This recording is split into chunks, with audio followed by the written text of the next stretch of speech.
अरे हमारा से प्यार के लो दोसरा से शादी, दिल लोको दिल संगे के लो दगाबाजी, नैना में फंसा कहा के लो बर्बादी, के लो बेवफाई ले लो दोसर शहजादी। हे कियो आसन बेवफा सनम नहीं छे, कियो आसन बेवफा सनम नहीं छे। ताली बजेबे सब गोटे बस कनी के देर और कार्यक्रम है। एक बार दोनों हाथ ऊपर उठा के ताली बजेबे सब गोटे। दूर जाऊ अब हमरो तगम नहीं छे, दिलों जे बीमारियत बेकम नहीं छे। दूर जाऊ अब हमरो तगम नहीं छे, दिलों जे बीमारियत बेकम नहीं छे। हमरा से प्यार के लो दोसरा से शादी, दिल लगो दिल संग के लो दगाबाजी।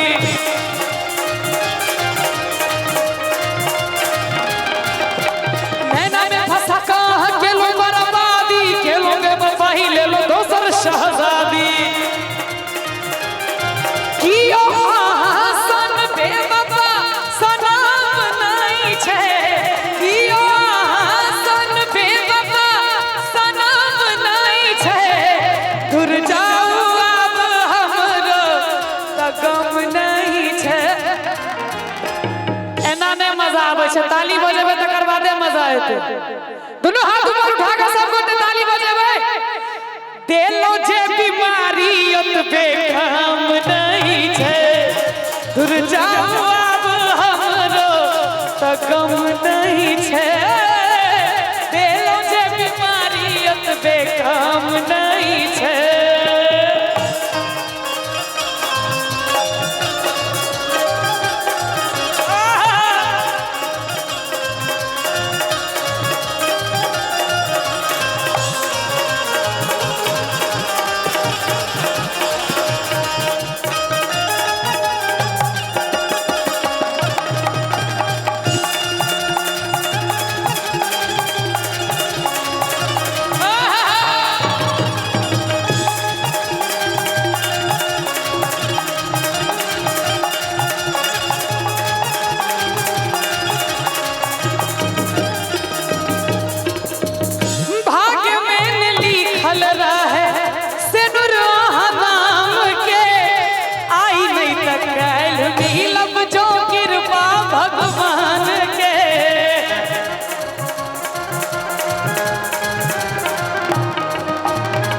जखन प्रेम होय छे न मैं सूझे छे, न बाप न भाई न भैयारी न दोस्त न यार न दुनिया न समाज किछ ने।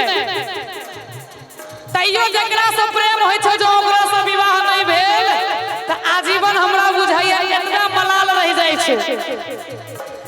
भाग्य में न लिखल रहे सनुर नाम के, आई नहीं त कैल मिलब जो कृपा भगवान के।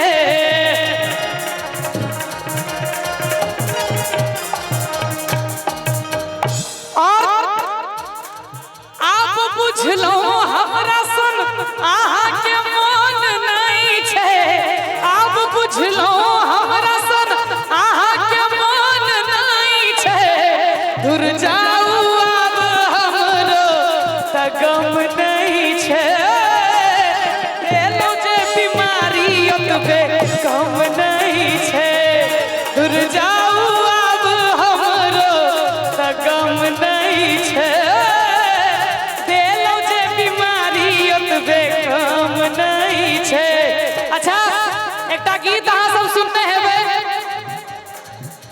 चला भिया आजा रसिया, ओ जाने वाले आजा तेरी याद सताए। ख्वाबों का घरौंदा कहीं टूट न जाए, ओ जाने वाले आजा तेरी याद सताए। ख्वाबों का घरौंदा कहीं टूट न जाए।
में दौड़िया के आवाज पर।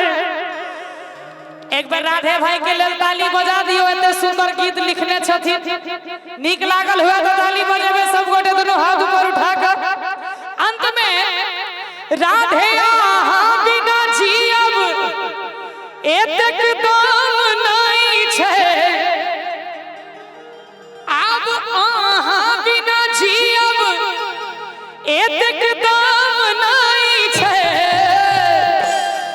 धुर जाऊ आब हमरो त गम नहीं छे, देहलो जे बीमारी ओतबे काम नहीं छे। धुर जाऊ आब हमरो त गम नहीं छे, देहलो जे बीमारी ओतबे काम नहीं छे।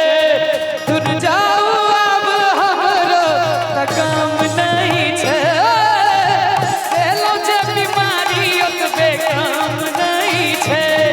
धुर जाऊ आब हमरो त गम नहीं छे,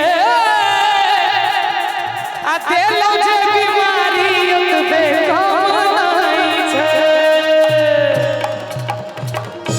वीडियो जो बन गेल हुआ तो एक बेर बंद क के ताली बजबियो तो नीक लागल हुआ था।